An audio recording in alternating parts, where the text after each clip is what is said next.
So you have no information as to what Mr. Barano said at this sort of rather important meeting? No, sir, I wasn't there. Okay. Did you get any interview report from Mr. Hubbard? He didn't offer and I didn't ask. Okay. But you've never seen one? No, sir. Okay. Now, I just want to be sure that you have never heard of the fact that John Barano told Mr. Hubbard that he and Cameron Heron were not racing. I wasn't there. I don't know what was said. Okay. So in other words, you don't know anything about it? Correct. Okay. That's fine. Thank you, sir. Thank you. You read, Brett? No, you're. All right. Thank you, sir. Okay, Your Honor.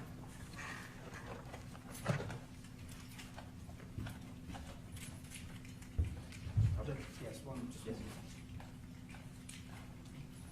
All right, say you'll call Pam Reisinger.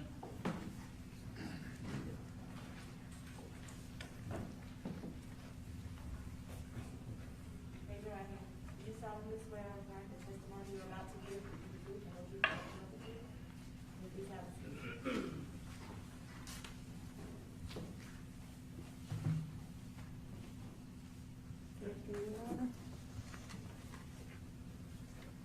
Whatever you're ready. Thank you. Please state your name for the record. Pamela Reisinger. And Ms. Reisinger, what was your relationship to Jessica and Lilia? Jessica was my daughter. Lilia was my granddaughter. And is there something that you want to tell the court that the court should consider prior to rendering a sentence in this case? There is. We've heard a lot today about qualities in a person. And my daughter and my granddaughter possessed all those qualities too. You say actions speak louder than words. They were active in what they presented in their life. Jessica went on several mission trips. She started programs in Girl Scouts. She got her Gold Award. They say right to life. She had that baby. Every action she did was kind and whole. The words she wore in her shirts, the bracelets she wore represented who she was. Her graduation cap was all about love and kindness. And when I hear about listening to your child wake up with screams in the middle of the night for a few months, we're going on 3 years and we hear those screams. They can comfort their child. They can go to them and hug them. I go to a closet and sniff a t-shirt. I go to a baby picture and stroke her cheeks to comfort her. You hear about remorse and regret and their sympathy. And when they say that they wish they could switch places with them, and we all know that's not possible, if you're willing to switch places with them, why aren't you willing to do your sentence? It's still your life. You hear about 18-year-old boys that are careless and boneheaded, by his teacher's words, not of Cameron, but of other students, and that Cameron was bright. I've raised 2 sons that were 18-year-olds, and yes, they might have been a little immature, but they know consequences. I'm a preschool teacher, and my 4- and 5-year-old class has mostly boys. Yes, they're a little more immature. But it's our duty, it's our job to teach them how to learn the rules, how to function in society, and that consequences are always there. I think we do a huge disservice to our society if we aren't willing to teach those lessons.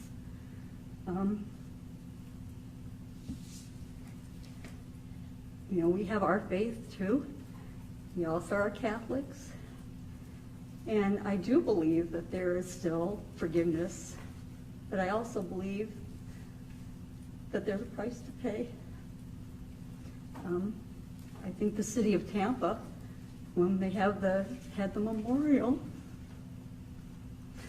but afterwards we had to watch for the rooftop because there were so many families there and babies and strollers. I think they were calling for justice, calling for their safety and their family's safety.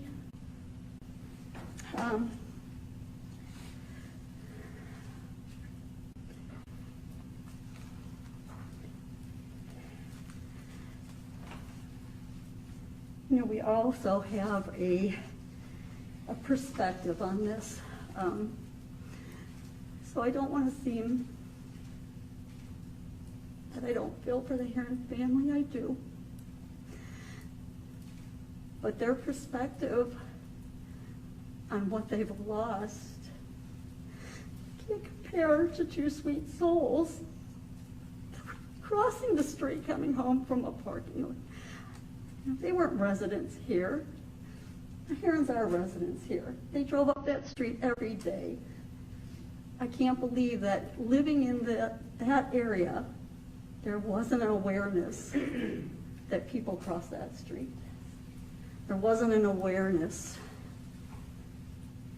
that those speeds kill. That's why we have speed limits. It's for all of our safeties, and if we don't abide by that, what are we telling our community? I really have nothing else to say. If there's anything else that you want to present, why don't you tell the court, how old was Jessica when she passed?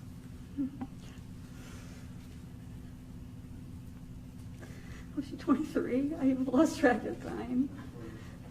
It's okay, around 23, 24, I heard from the audience. Okay, thank you. That's okay, and what about Lilia?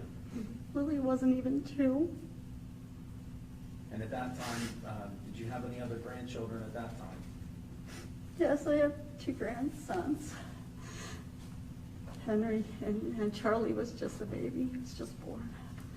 And did those two would have been cousins of Lilia, correct? And did they ever get the opportunity to see or be around Lilia? They did, yes. They were with her quite often. And you know, when you look in your 5-year-old grandson's eyes, and he asked you when God is going to be done with Jesse and Lilia, and that can they come back to play? And you have to tell him no, they aren't coming back. Ms. Reiser, how has this affected you? We heard from the Heron family how it's affected him. How's it affected your health, and how has it affected your everyday life after this? There's a lot of anxiety in our house. We all jump when we hear the phone. Our phone buzzes or rings, and it's not an expected call. We always waiting for the worst news. My son, Dan, has been suffering from health issues. Michelle's been suffering from health issues. David's been suffering from health issues. And we just keep waiting. These past 3 years, we've been waiting and waiting, and it's like we've been led on constantly. And that stress level in our bodies has taken a toll. Is there anything else you want to say prior to the court determining a sentence in this case?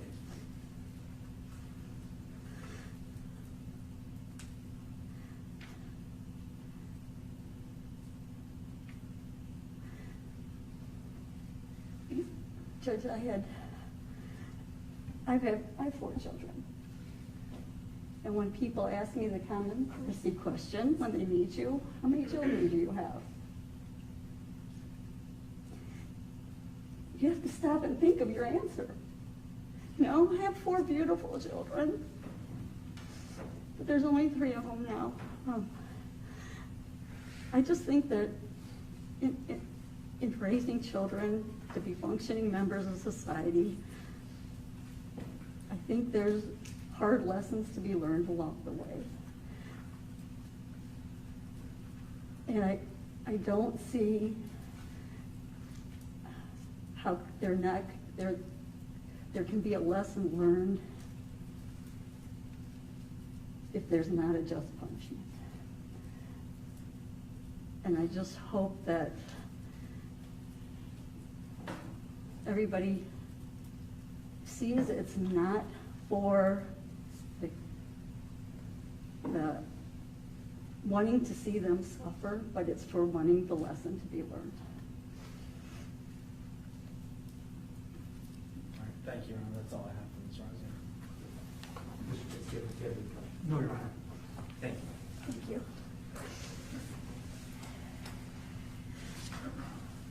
Judge, next, the state's going to call David Ravenel.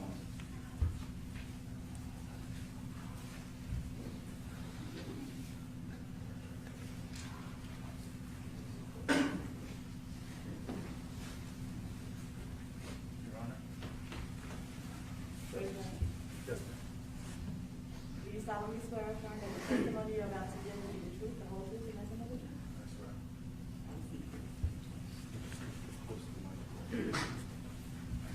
Good afternoon, Your Honor. Good afternoon, sir. I'm humbled to be in your presence. Thank you for hearing us. David, can you go ahead and introduce yourself to the... Good afternoon. My name is David Robinault. I'm Jessica Marie Reisinger Robinault's husband and Lilia Marie Robinault's father. To be honest with everyone here today, this may be the most difficult moment for me in order to put my words together of the plaguing effects of this. I want your forgiveness if my points seem repetitive and redundant. It seems like it's a consistent pattern in my mind when I think of the effects of May 23rd, 2018. You know, I'd like to talk back and forth about my wife and the amount of people that she impacted in an uplifting and positive way, and it's truly impossible to count that. You know, my survivor's guilt far outweighs any remorse that's in this room by everyone involved. I've seen folks talk about the defendant's character and his age. And to be honest with you, I don't believe it's fair for every young man and young woman to be defined as reckless or mischievous or of bad behavior based on age. At 18 years old, I was surrounded by many 18-year-olds and 17-year-olds, as most of us do in high school. We have decisions early on whether to be involved in extracurricular activities or not, to be to be friends with people, or to be a recluse.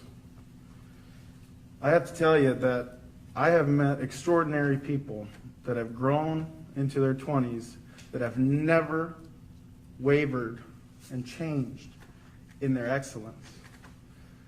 Their continuity to become better people was always a consistent factor in their life. It's hard for me to put the words together because even the way I talk now is affected by trauma. And it's clear as day. To the point where I'd like to start talking more about my wife and circle back around to why it's impossible to put the words together, to even find the right flow to introduce this statement to you, sir. The importance is that my wife lit up my world and that of anyone she met. It became fiercely dark after she was removed from this earth. She studied nutrition and dietetics in college and was the founder of the Kent State Charge chapter, which promotes health and fitness for women. It is an organization that opens its arms to anyone who seeks to improve their health and searches for camaraderie. This group included everyone from all walks of life and of all ages. You weren't too young or too old to be in the program.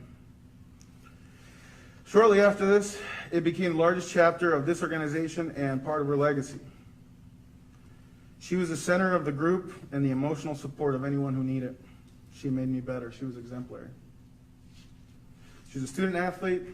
She continued this all the way through her graduation. I'd like to add that I don't have very many tears for you. I have wept every single day for the past 3 years. I've had to see doctors at Tampa General look at me in despair and say, this is a level of grief that is at an unmeasurable scale. Let us not forget that these are two young men against a young mother and a baby, a child, an innocent child.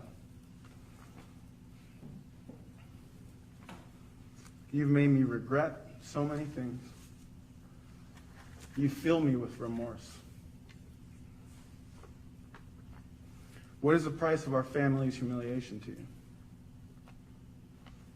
The actions, your actions, of the defendant, Cameron Heyrin, have created further visceral damage to all who loved and cared for her. You inserted so much uncertainty into this community, and that of everyone who loved them. You dare request a chance to live out your dreams when you eliminated all of mine and theirs. Rehabilitation. I don't really believe that you have sought rehabilitation. I think you have sought a lack of accountability. You've shown zero remorse. And your selfish behavior ranges all the way to a fatal state. I like to compare 18-year-olds and those who hold high responsibility at that age. I know many young men and women who have entered the service and have proudly served their country with intense, extreme responsibilities, one that can be shared with men of any age in their 20s, potentially higher. These young men are entrusted with the ability and responsibility to make the right decision. I can't compare you to these men. In fact, when I look at your friends, I'm concerned for them. Because your leadership is one that falters and fails. I've had to hear many things from conversations that were had by the defendants and their parents, ranging from being inside the patrol vehicle to moments after when they were in jail. It was very clear and obvious that you began to communicate amongst each other your quick and expeditious retrieval from jail.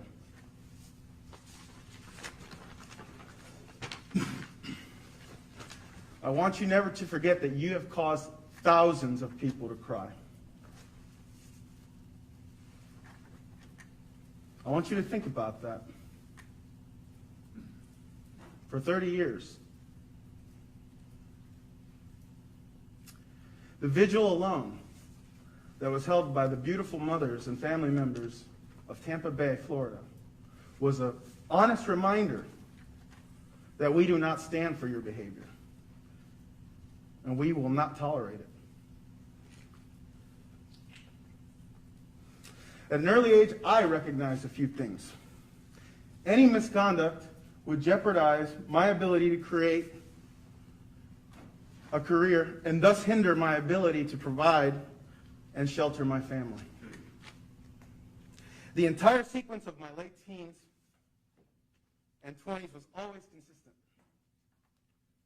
I knew at a very early age that there were different types of adults.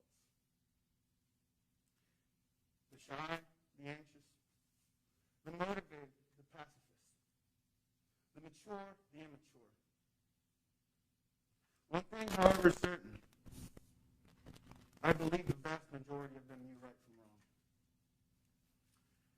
The difference was some of them continued on with their mischief, even with that knowledge. This, folks, is when we separated the good from the bad. There is a threshold, a clear meridian between right and wrong. We can discuss anything here. Your integrity, your grit, your faith, and your actions, and they all disappoint me. Any person of good heart and faith would not have initiated your reckless actions of that day, fatal actions of that day. I could not protect my family from you because you chose to ignore the laws of this great state. By ignoring this, you selfishly made my family expendable. Based on your actions the past 3 years, I firmly believe you still deny accountability. 30 years from now, I will be 59 years old, almost 60. My daughter would have been close to 33 years old. My wife would have been close to 56. Based on her great health, 0 vices, and great self-care, I am certain that she would have made it to old age in perfect health. We would be enjoying the fruits of our labor and the expansion of our family. We would feel secure because we leave behind descendants. Your actions and decisions that day created an extinction within our species. Our youngest and most need of protection was removed.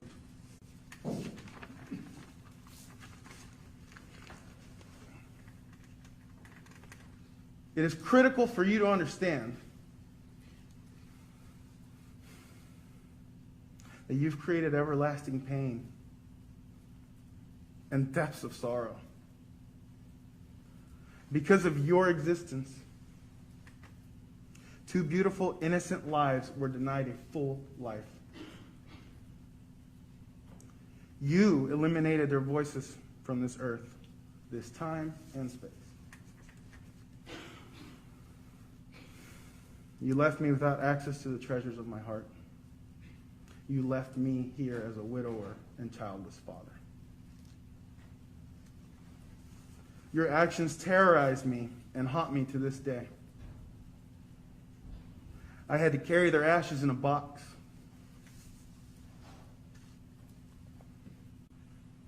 I'll never forget the faces of the people in our Catholic Church during their funeral service. They realized that we didn't have coffins for them, but rather a small box that I was to push at the end. It became clear then to most